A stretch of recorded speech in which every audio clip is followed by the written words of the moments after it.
नमस्कार, आप देख रहे हैं न्यूज मूवमेंट और मैं हूं आपके साथ ज्योति कनौजिया। आइए रुक करते हैं दिन भर की बड़ी खबरों की ओर। मिर्जापुर में पुलिस ने पुलिस मुठभेड़ में 25,000 के इनामी बिहारी बदमाश को गोली लगने के बाद गिरफ्तार किया। चेकिंग के दौरान बिसुंदरपुर में बदमाश ने पुलिस पर फायर किया। पुलिस ने दिया जवाब। पैर में लगी गोली लगने से घायल बदमाश को अस्पताल में भर्ती कराया गया है। जनपद पुलिस ने बीती रात मुठभेड़ में थाना कोतवाली शहर के 25,000 के इनामिया बदमाश गिरफ्तार किया गया। गोली लगने से घायल बदमाश को मंडलीय अस्पताल में भर्ती कराया गया है। पुलिस ने लूट, चोरी व टप्पेबाजी करने वाले अंतर्राज्यीय गैंग का खुलासा किया है, जिसके कब्जे से अवैध तमंचा, कारतूस व पल्सर मोटरसाइकिल बरामद किया गया। घायल बदमाश अभिषेक यादव पुत्र स्वर्गीय प्रकाश यादव निवासी नया टोला जुराबगंज थाना कोडरहा जिला कटिहार बिहार का रहने वाला है। पुलिस अधीक्षक संतोष कुमार मिश्रा के निर्देशन पर जिले में अपराध की रोकथाम एवं अपराधियों के खिलाफ अभियान चलाया जा रहा है। संतोष गुप्ता की रिपोर्ट। आज दिन में कोतवाली शहर की पुलिस द्वारा एक बदमाश को गिरफ्तार किया गया था, जिसमें उसका दूसरा साथी फरार हुआ था, जिसके द्वारा कुछ दिन पूर्व कोतवाली शहर में एक व्यक्ति के डिग्गी से पैसे चोरी किया गया था। इन लोगों के द्वारा जगह जगह विभिन्न जनपदों में लूट और चोरी की घटनाएं की गई हैं। पुलिस टीम को देखते हुए इन लोगों ने पुलिस टीम पर फायर किया, जिसमें पुलिस टीम के द्वारा रिटेलिएशन में भी फायर किया गया, जिसमें उसके पैर पर गोली लगी। इसका नाम अभिषेक, जो बिहार कटिहार का रहने वाला है, ये अपने साथियों के साथ मिलकर विभिन्न जनपदों में लूट और चोरी की घटनाएं करते हैं। उसकी स्थिति स्थिर है, सामान्य है। उसको जिला अस्पताल में भर्ती कराया गया है। पुलिस टीम जो अच्छा कार्य की है, उसको उचित पुरस्कार के द्वारा नवाजा जाएगा। विंध्य कॉरिडोर प्रगति का कार्य इन दिनों काफी मंद गति के चलते देख जिलाधिकारी दिव्या मित्तल ने विंध्य कॉरिडोर का औचक निरीक्षण किया। प्रोजेक्ट मैनेजर से कॉरिडोर निर्माण मंद गति से चलने का कारण जाना। कार्यों में तेजी लाने को लेकर डीएम दिव्या मित्तल ने कार्यदायी संस्था को मार्च तक मुख्य कार्य पूरे करने के आवश्यक निर्देश भी दिए। कॉरिडोर निर्माण तिथि दिसंबर 2023 है। डीएम दिव्या मित्तल ने बताया कि मार्च में चैत्र नवरात्र शुरू होने वाला है। माता के दरबार में श्रद्धालुओं के आने जाने वाले मार्गों के दुरुस्ती के लिए विंध्य कॉरिडोर निर्माण मार्च लक्ष्य रखा गया था। डीएम दिव्या मित्तल ने बताया कि विंध्य कॉरिडोर में लगने वाला नक्काशीदार पत्थर राजस्थान से मंगवाया जा रहा है और इन पत्थरों को आने में वहीं से ही देरी हो रही है। प्रोजेक्ट मैनेजर को वहां भेजकर पत्थर भेजने वाले कार्यदायी संस्था से बात कर तेजी लाई जाएगी। संतोष गुप्ता की रिपोर्ट। मैंने अपने विंध्य कॉरिडोर का निरीक्षण किया है।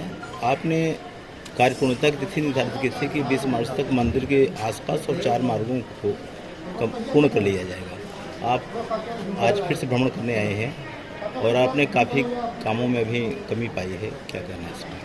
देखिए, इस कार्य का जो कंप्लीशन डेट है वो दिसंबर 2023 है जी। जो मार्च में हम चाह रहे थे वो ये चाह रहे थे कि श्रद्धालुओं के, क्योंकि हमारा चैत्र नवरात्र पड़ेगा, तो हम चाह रहे थे कि उनके पहले जितना यथासंभव कार्य पूर्ण हो जाए, जिससे उनको कोई समस्या ना आए।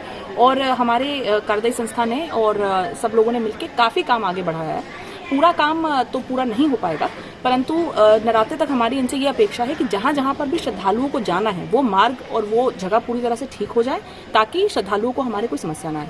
इसके अतिरिक्त इस वक्त हमारे कार्य में काफ़ी तेज़ी से काम चल रहा है। हम लोगों को समस्या जो आ रही है वो है कि पत्थर जो हमारे आते हैं राजस्थान से, दौसा से आते हैं और अन्य जनपदों से जो आते हैं, उसमें कुछ धीमापन हमें महसूस हो रहा है। इसके लिए हमारे प्रोजेक्ट मैनेजर को निर्देशित किया गया कि वे स्वयं जाएंगे वहाँ पर और वहाँ पे देखेंगे कि कितने सीएनसी मशीन्स हैं और किस तरह से व्यवस्था पत्थरों की नक्काशी की चल रही है। क्योंकि हमारा स्ट्रक्चरल वर्क सारा कंप्लीट है, जैसे ही वो पत्थर वहाँ से प्राप्त हो जाएंगे, उनको लगा करके पूरा हमारा कार्य यहाँ पे पूर्ण हो जाएगा। तो मंदिर के परिक्रमा पथ में जो पत्थरों का काम है, क्या ये मई जून तक पूर्ण हो जाएगा? देखिए, हम लोग शीघ्र इस कार्य को पूर्ण करने का प्रयास कर रहे हैं। जो इसकी तिथि निर्धारित है वो दिसंबर 2023 है। निश्चित तौर पे नियत तिथि से पहले हम लोग सभी कार्यों को पूर्ण करके एक भव्य कॉरिडोर यहाँ पे निर्मित कराएंगे। मंदिर कॉरिडोर के आसपास तमाम ऐसे भवन हैं जो काफ़ी जर्जर हैं। और जिससे कभी भी कोई दुर्घटना घट सकती है। आपने उसका अवलोकन भी किया है, कुछ आपने पूर्व में कहा था भी, लेकिन आज तक वैसे ही है। देखिए, इसमें कई सारी गलियों में हमारा एक फसाद का कार्य होना है, जिसमें उसका सौंदर्यीकरण हमारे प्रोजेक्ट का हिस्सा है। परंतु ऐसे कुछ भवन हैं जिनका सौंदर्यीकरण हमारे प्रोजेक्ट का हिस्सा नहीं है, परंतु उसके लिए भी निर्देशित किया गया है प्रोजेक्ट मैनेजर को कि क्योंकि माता से संबंधित स्थान है, तो जब पूरा कॉरिडोर भव्यता से बनेगा तो सभी चीज़ें सुंदर लगनी चाहिए। तो तब तक बाकी सब चीज़ों में भी प्लास्टर करके यथासंभव उसको लोगों का सहयोग लेते हुए और स्वयं के संसाधनों से करा के उसको सौंदर्यीकरण अवश्य करा लें। मिर्जापुर के कछवा थाना क्षेत्र के बरैनी घाट पर गंगा में स्नान के पानी में अटखेलियां करना 2 युवकों को महंगा पड़ गया। गहरे पानी में जाने 2 युवक डूबने लगे। भदोही जिले के ज्ञानपुर निवासी उमेश को बचा लिया गया, जबकि डूबे आकाश पाल की तलाश SDRF और स्थानीय नाविक कर रहे हैं। भदोही जिले के ज्ञानपुर से आकाश पाल और उमेश मौर्य अपने मित्रों को यूपी बोर्ड की परीक्षा दिलाने आए थे। उनके सेंटर में जाने पर दोनों साथी गंगा स्नान के लिए बरैनी घाट पर आ गए। दोनों गंगा स्नान के लिए पानी में उतर गए। इसी बीच पानी में खेलते हुए दोनों गहरे पानी में चले गए। युवकों को डूबता देख नाव से मछली मार रहा नाविक उन्हें बचाने आगे बढ़ा। उसने उमेश को बचा लिया, लेकिन आकाश पानी में डूब गया। तलाश के बाद भी पता नहीं चला। हादसे की जानकारी मिलने पर पहुंची पुलिस गोताखोरों की मदद से तलाश आरंभ किया। डूबे युवक की तलाश के लिए SDRF की टीम को भी लगाया गया है। बद्री अग्रणी की रिपोर्ट। सर, सेल्फी खींचते हुए एक युवक डूब गया गंगा में। क्या है पूरा मामला, क्या है सर? थाना कछवा अंतर्गत सूचना प्राप्त होती है सुबह 10 बजे करीब कि ज्ञानपुर से जनपद भदोही से 2 लोग आए थे एग्ज़ाम दिलाने कछवा। बच्चों को एग्ज़ाम हॉल में छोड़ के वो लोग बरैनी घाट पे, जो कि भटौली कछवा में आता है, वहाँ पर स्नान करने आए हुए थे। उन 2 व्यक्तियों को डूबने की सूचना मिलती है, जिसमें से आकाश पाल पुत्र अवधेश पाल, जो कि थाना ज्ञानपुर भदोही का रहने वाला है, वो डूब गया है। और दूसरा व्यक्ति जिसको उमेश पाल सनाफ राजेंद्र पाल, ज्ञानपुर थाना ज्ञानपुर जनपद भदोही, उसको बचा लिया गया है। मौके पर SDRF की टीम को बुला लिया गया है और लाइन ऑर्डर की कोई समस्या नहीं। नाबालिग बच्चे के साथ दुष्कर्म करने वाले पड़ोसी आरोपी को पुलिस ने किया गिरफ्तार। बीती शाम नाबालिग को पैसे देने के बहाने बुलाकर अपने घर ले गया और किया था दुष्कर्म। पुलिस ने कार्रवाई करते हुए आरोपी को जेल भेजा और पीड़िता को मेडिकल परीक्षण के लिए अस्पताल। देहात कोतवाली क्षेत्र के एक गाँव की है घटना। देहात कोतवाली क्षेत्र के एक गाँव में पैसे देने के बहाने 8 साल की मासूम को अपने घर ले जाकर पड़ोसी ने हैवानियत कर डाला। मानवता को शर्मसार करने वाली घटना 8 वर्ष की बच्ची के साथ हुआ है। पुलिस ने रेप और पॉस्को एक्ट के मुकदमा दर्ज करते हुए पड़ोसी युवक को गिरफ्तार कर जेल भेज दिया। पीड़िता का मेडिकल कराया जा रहा है। बद्री अग्रणी की रिपोर्ट। भदोही जनपद में पुलिस ने मुठभेड़ के बाद एक अपराधी को गिरफ्तार किया है। बाइक की लूट कर भाग रहे बदमाश ने पुलिस पर फायरिंग की। जवाबी फायरिंग में हिस्ट्री शीटर अपराधी के पैर में गोली लगी है, जिससे वह घायल हुआ है। पुलिस ने उसके पास से तमंचा और लूट की बाइक बरामद की है। बताया जाता है कि जिस अपराधी को मुठभेड़ के बाद गिरफ्तार किया गया है, उस पर 1 दर्जन से ज्यादा मुकदमे कई जिलों में दर्ज है। गोपीगंज कोतवाली क्षेत्र में एक ईंट भट्टे पर मुनीम का काम करने वाले शेषमणि बाइक से अपने घर जा रहे थे। उसी दौरान बाइक सवार 2 अज्ञात बदमाशों ने मुनीम के साथ लूट करते हुए उसकी बाइक छीनकर फरार हो गए। मुनीम की सूचना पर पुलिस ने विभिन्न क्षेत्रों में चेकिंग लगाई। उसी दौरान बाइक सवार 2 संदिग्ध लोगों का पुलिस ने पीछा किया, तभी बदमाशों ने पुलिस पर फायरिंग कर दी। जवाबी फायरिंग में अकिल उर्फ मुर्गा नाम के अपराधी के पैर में गोली लगी है, जिससे वह घायल हुआ है। इस दौरान दूसरा बदमाश भागने में सफल रहा। पुलिस ने मौके से अकिल उर्फ मुर्गा के पास से एक तमंचा और लूट की बाइक बरामद कर ली है। घायल अपराधी को इलाज के लिए अस्पताल में भर्ती कराया गया है। पुलिस का कहना है कि अकिल उर्फ मुर्गा हिस्ट्री शीटर व टॉप 10 अपराधी है। उस पर भदोही, मिर्जापुर, जौनपुर, प्रयागराज में 1 दर्जन से अधिक मुकदमे पंजीकृत हैं। नीरज पाठक की रिपोर्ट। 11:17 पर डायल 100 पर एक सूचना मिली थी कि एक व्यक्ति हैं नथेपुर ग्राम के रहने वाले, उनकी स्प्लेंडर बाइक 2 बाइक सवार उनको रोक करके छीन करके भागे और उन्होंने डायल 112 को सूचना दी। कंट्रोल ने फिर थाना गोपीगंज को और आसपास के थानों को सूचना दी। इस पर जो है सभी थाने ऊंच, गोपीगंज, ज्ञानपुर और आई सभी थानों ने मिलकर के इस एरिया को सैनिटाइज करके चेकिंग कर रहे थे। उस चेकिंग के दौरान जो है ये इस तरफ से भाग करके सिंहपुर की तरफ गए, वहाँ पुलिस की चेकिंग चल रही थी, फिर वापस भागे हैं। दूसरी तरफ से ये थाना गोपीगंज की पुलिस आई है। इस दौरान जब वो गिरते नज़र आए तो उन्होंने पुलिस पे फायर किया। पुलिस ने भी जवाबी फायरिंग करी है, जिसमें एक बदमाश के पैर में गोली लगी है, एक बदमाश भाग गया और जो छीनी हुई मोटरसाइकिल थी ये स्पॉट पे मौके पे पड़ी हुई है। जिस अपराधी के पैर में गोली लगी है उसने अपना नाम अकील उर्फ मुर्गा बताया है, जो जंगीगंज के रहने वाला है। अभी उसको हॉस्पिटल भेज दिया गया, उसकी स्थिति अभी ठीक है।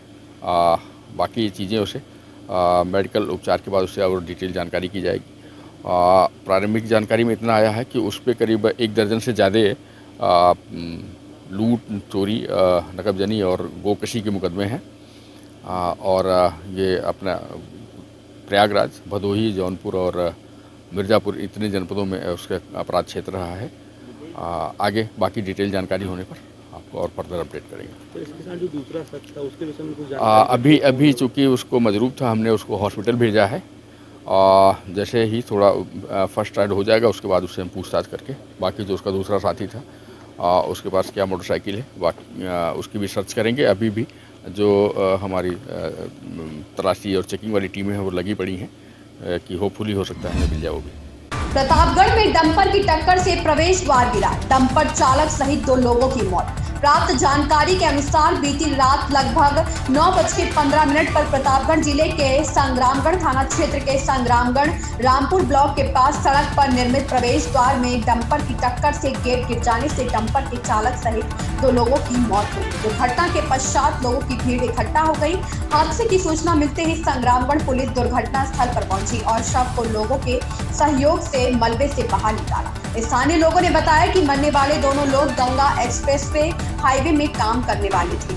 आसपास के लोगों ने बताया कि डंपर का चौला ऊपर उठा हुआ था, जिससे प्रवेश द्वार में टक्कर लगी है और गेट डंपर पर गिर गया, जिससे डंपर का चालक और उसमें सवार एक अन्य मजदूर की मौत हो गई। पुलिस द्वारा अन्य आवश्यक विधिक कार्यवाही की जा रही है। ओम प्रकाश गुप्ता की रिपोर्ट। प्रतापगढ़ में जिला क्षय रोग अधिकारी डॉक्टर वंदना जायसवाल ने बताया है कि राष्ट्रीय क्षय रोग उन्मूलन कार्यक्रम के अंतर्गत जनपद में 20 फरवरी से 5 मार्च 2023 तक सक्रिय क्षय रोग खोज अभियान चलाया जा रहा है, जिसके प्रथम चरण में जिला कारागार, अनाथालय, वृद्धाश्रम, नारी निकेतन, बाल संरक्षण गृह, नवोदय विद्यालय एवं मदरसों में सक्रिय क्षय रोग खोज अभियान के अंतर्गत टीबी के संभावित मरीजों की जांच एवं जन जागरूकता कार्यक्रम चलाया जाएगा। अभियान के अंतर्गत वृद्धाश्रम महूली में सभी 66 वृद्धजनों की स्क्रीनिंग की गई तथा 21 वृद्ध लक्षण युक्त पाए गए, जिनका बलगम का नमूना संकलित किया गया एवं मदरसा गुलशने मदीना, पलटन बाजार एवं जामिया अब्दुल्ला इब्न मसूद कादीपुर सदर में सभी छात्र एवं समस्त स्टाफ को टीबी रोग के लक्षण, उपचार एवं बचाव के विषय में जागरूक किया गया। ओम प्रकाश गुप्ता की रिपोर्ट। कांग्रेस पार्टी हाईकमान के निर्देश पर मिर्जापुर कांग्रेस कमेटी ने प्रेस कॉन्फ्रेंस का आयोजन कर आम जनता से सहयोग मांगा है। भारतीय जनता पार्टी की वर्तमान सरकार पर आरोप लगाते हुए कांग्रेस के नगर अध्यक्ष वरिष्ठ नेता राजन पाठक ने कहा कि संपूर्ण प्रदेश और देश भारतीय जनता पार्टी के कार्य नीतियों से परेशान है। देश के अंदर महंगाई चरम सीमा पर है। डीजल हो, पेट्रोल हो, चाहे खाद्य पदार्थ हो, देश का हर तबका महंगाई की मार झेल रहा है। किसान परेशान है, व्यापारी परेशान है। देश का प्रत्येक तबका व्यक्ति भाजपा सरकार की नीतियों से हैरान और परेशान है। रुपया दर गिरता जा रहा है और डॉलर बढ़ता जा रहा है। अडानी ग्रुप को बढ़ाने और उनको श्रेय देने का काम भारतीय जनता पार्टी कर रही है। कांग्रेस के वरिष्ठ नेता राजन पाठक ने कहा कि कांग्रेस देश के हर नौजवान, किसान, बेरोजगार, व्यापारी सभी की आवाज है और आज कांग्रेस पार्टी हाईकमान के निर्देश पर पूरे देश और प्रदेश के हर जनपद में प्रेस कॉन्फ्रेंस कर भाजपा की गैर जिम्मेदाराना नीतियों को जन तक पहुंचाने का कार्य कर रही है। संतोष गुप्ता की रिपोर्ट। किस लिए प्रेस वार्ता रखे, क्या कहना है आपका? आज पार्टी हाईकमान के निर्देश पर पूरे प्रदेश और देश में यह प्रेस कॉन्फ्रेंस का आयोजन किया गया है, जिसमें आप देख रहे हैं कि बेरोजगारी और उच्चतम महंगाई और किसानों की समस्या हो, व्यापारियों की समस्या हो, तमाम प्रकार की समस्याएं सारे विभाग में भ्रष्टाचार चरम सीमा पर, मतलब कई गुना स्तर पर भ्रष्टाचार चरम सीमा पर है, सरकार पूरी तरह फेल्योर है। इन्हीं सब बिंदुओं, तमाम बिंदु जो आप चाहे पेट्रोल, डीजल, डॉलर जो विदेश में कह रहे डंका पिट रहा है, आज विदेशों में भी डंका क्या कि डॉलर रुपया की स्तर पर गिरा है, डॉलर बहुत तेजी भाग गया है। तो हर स्तर पर आप यह देख रहे हैं अडानी बंधु के बारे में भी। अडानी जी पहले तो आप अमित शाह के पुत्र विजय शाह का देखे थे, आज अब अडानी जी का देख लिए कि कई गुना भ्रष्टाचार करते हुए जमीन पर कुछ नहीं। और चूंकि मोदी जी और उनका विशेष रिश्ता है, नाता है, ये नाता रिश्ता अपनाते हुए देश की जनता को खोखला करते हुए, देश के सारे विभागों को उनको समर्पित करते हुए, मतलब एक होता है कि लोग कायदे से वेरिफिकेशन करके कराया जाना, आज चाहे बैंक हो, चाहे LIC हो, चाहे अन्य विभाग, सरकारी विभाग है, सारे विभाग का सब उनके प्रति समर्पित कर दिया जा रहा है, शरणागत कर दिया जा रहा है। देश को हर तरह से त्रस्त पस्त करने की व्यवस्था बनाई जा रही है। तो हम इसी समय सब बिंदुओं पर जो जनता की आवाज़ है, चूंकि कांग्रेस पार्टी जनता के लिए संघर्ष कर रही है, आप लोग सभी मैं इन खबरों में फिलहाल इतना ही। मिलते हैं दूसरी खबरों में न्यूज मूवमेंट के साथ।